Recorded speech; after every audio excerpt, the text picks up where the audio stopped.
আসন্ন ত্রয়োদশ জাতীয় সংসদ নির্বাচনকে ঘিরে পঞ্চম দিনের মতো মনোনয়নপত্র যাচাই বাছাই চলছে। এর মধ্যে ঢাকা ৯ আসনের স্বতন্ত্র প্রার্থী এবং জাতীয় নাগরিক পার্টি এনসিপির সাবেক নেত্রী তাসনিম জারার মনোনয়নপত্র বাতিল করেছেন ঢাকা জেলা প্রশাসক ও রিটার্নিং কর্মকর্তা। তাৎক্ষণিক প্রতিক্রিয়ায় নির্বাচন কমিশনে আপিল করার কথা জানান জারা।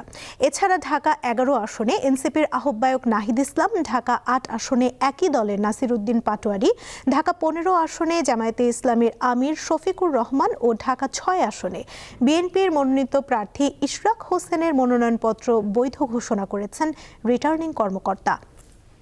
ঢাকায় সেগুন বাগিচায় চলছে মনোনয়নপত্র যাচাইয়ের কাজ। সেখান থেকে যুক্ত হচ্ছেন সহকর্মী নূর আলম।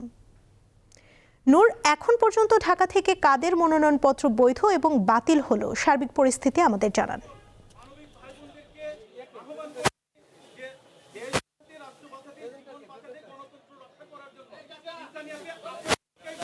সুমনা, আপনি জানেন যে ত্রয়োদশ জাতীয় সংসদ নির্বাচনকে কেন্দ্র করে এরই মধ্যে যে নির্বাচনী যে আমেজ সেটা কিন্তু বইতে শুরু করেছে এবং ঢাকার যে ২০টি আসন সেই ২০টি আসনের মধ্যে ৩টি পর্যায়ে কিন্তু এই প্রার্থীদের মনোনয়নপত্র যে বাছাই প্রক্রিয়া সেই প্রক্রিয়া কিন্তু ৩টি জায়গায় কিন্তু হচ্ছে। সের মধ্যে ঢাকা যে বিভাগীয় কমিশনারের কার্যালয় এবং ঢাকা আঞ্চলিক নির্বাচন কর্মকর্তার কার্যালয় এবং আরেকটি হচ্ছে জেলা প্রশাসকের কার্যালয়, অর্থাৎ এই ৩টি জায়গায় কিন্তু প্রার্থীদের যে মনোনয়নপত্র বাছাই প্রক্রিয়া সেই বাছাই প্রক্রিয়া কিন্তু চলছে এবং সকাল 10টা থেকে শুরু হয়েছে।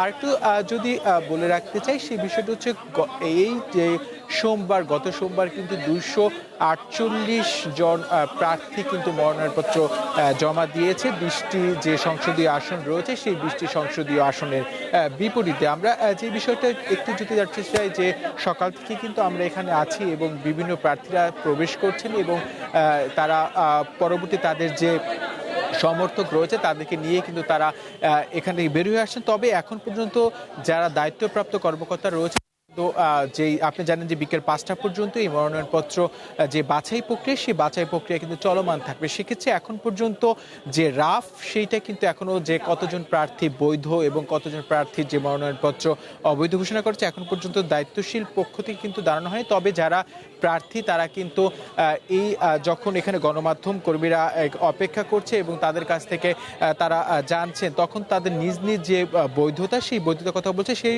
সূত্র ধরে যদি একটু বলতে চাই যে আপনি যেমনটা বলছিলেন যে আমরা দেখেছি যে স্বতন্ত্র প্রার্থী তাসনিম জারা তিনি বলেছেন যে তার যে মনোনয়নপত্র সেটি কিন্তু অবৈধ ঘোষণা বাতিল করেছে এবং তার তিনি কারণ দেখিয়েছেন কি কারণে তার যে মনোনয়নপত্রটি বাতিল করা হয়েছে। এছাড়া আমরা দেখেছি বাংলাদেশ জামায়াতে ইসলামে ঢাকা 12 আসন এবং আসনের প্রার্থী এবং জাতীয়তাবাদী দল বিএনপির ঢাকা 11 আসন সহ বেশ কয়েকজন যারা পরিচিত মুখ তারা কিন্তু তাদের মনোনয়নপত্র অনেকেরই বৈধ ঘোষণা করা হয়েছে। সেক্ষেত্রে আমরা দেখেছি তারা দলীয় যে যারা সমর্থক রয়েছে তাদেরকে নিয়ে এই ঢাকা বিভাগীয় কার্যালয় কমিশনারের কার্যালয়ে এসেছেন এবং তারা কিন্তু এখান থেকে চলেও গিয়েছেন। তবে এখন পর্যন্ত যেহেতু বিকেল 5টা পর্যন্ত এই মনোনয়নপত্র বাছাই প্রক্রিয়া চলমান থাকবে। এখনও আমরা দেখেছি আমরা কিছুক্ষণ আগে দেখেছি ঢাকা 14 আসনে বিএনপি সমর্থিত যে প্রার্থী রয়েছেন সানজিদা ইসলাম তুলি তিনি এসেছেন এবং বিপরীত